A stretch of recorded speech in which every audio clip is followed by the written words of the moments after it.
just watching something. Guys talking about the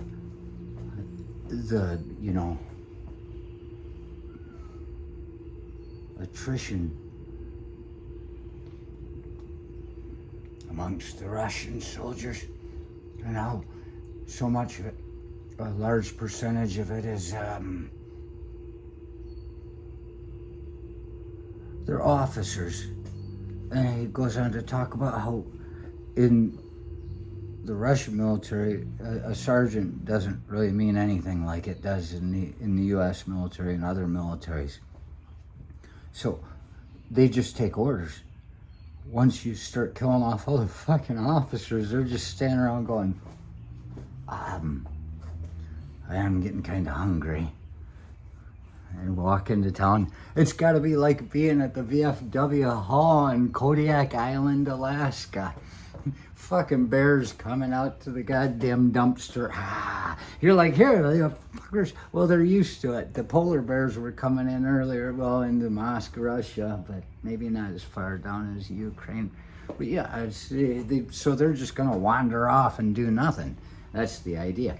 And it sounds very encouraging, you know. But let's not forget of all the different scenarios, all these fucking generals and people, no matter who you listen to, they're saying this is what's going on, this is what's going on, and they're talking about, these Ukrainians won't stop. They are not going to lose. They will not stop. And, well, what I see as that happens is the possibility. You got fucking, did I even take a drink?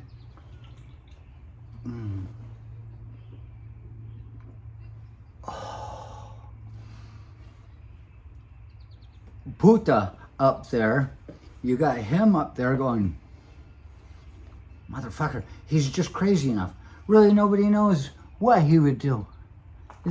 If they're afraid of him, he's already talking about nukes. If they're afraid of that, that means they don't know what he's gonna fucking do. And we don't.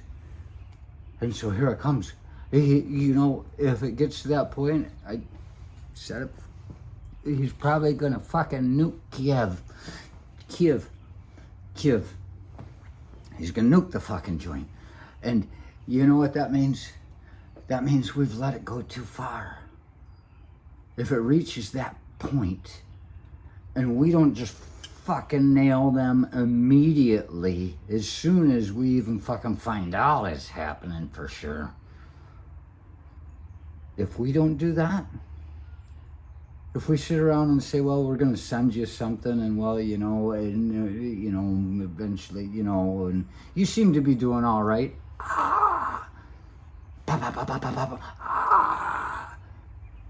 Doesn't do much for your fucking spirit if you don't come out of this a winner. What we're doing, if we don't fucking nail them just like that. I'm not talking about the government, don't worry. I'm talking about you and me. Let's go, baby. Grab a surfboard, walk across the desert, act like you're fucking lost. Go to work. If we don't nail them as soon as we know for sure that something like this could be happening because he's crazy enough, we need to be paying attention to it. Puta. Then we take every ounce of humanity out of these fucking Ukrainians that are fighting.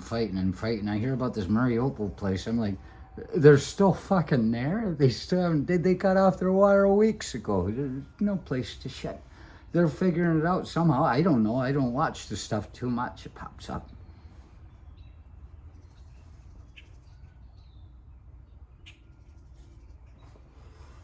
If we don't fucking nail them immediately as soon as we know he's about to fucking do something like that, like a fucking...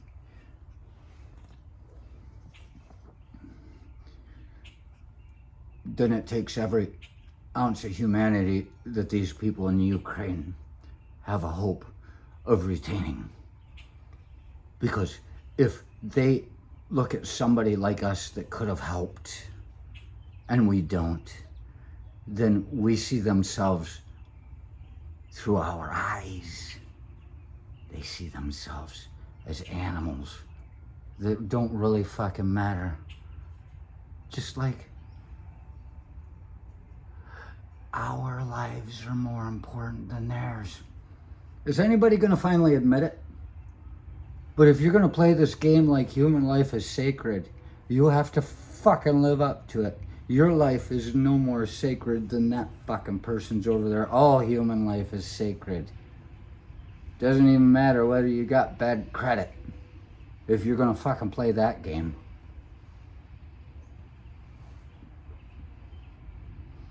And if it means us getting hit back, then if I thought the way you do about these things and the sacred human life, and no life is more important than anybody else's. I mean, it all starts at home, doesn't it? It takes a pillage.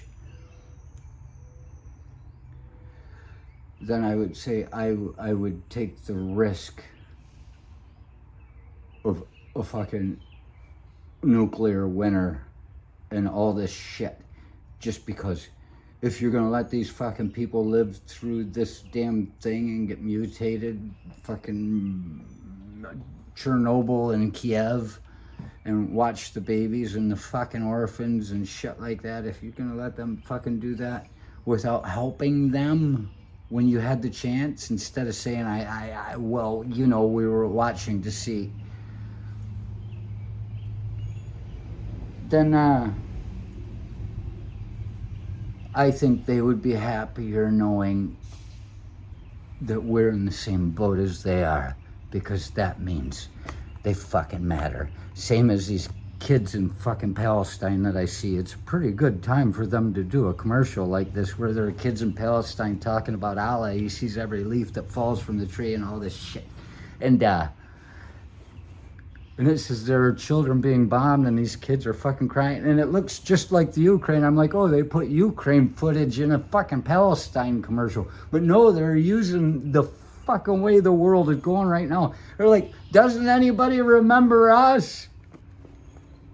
You'll forget them too if it goes on too long.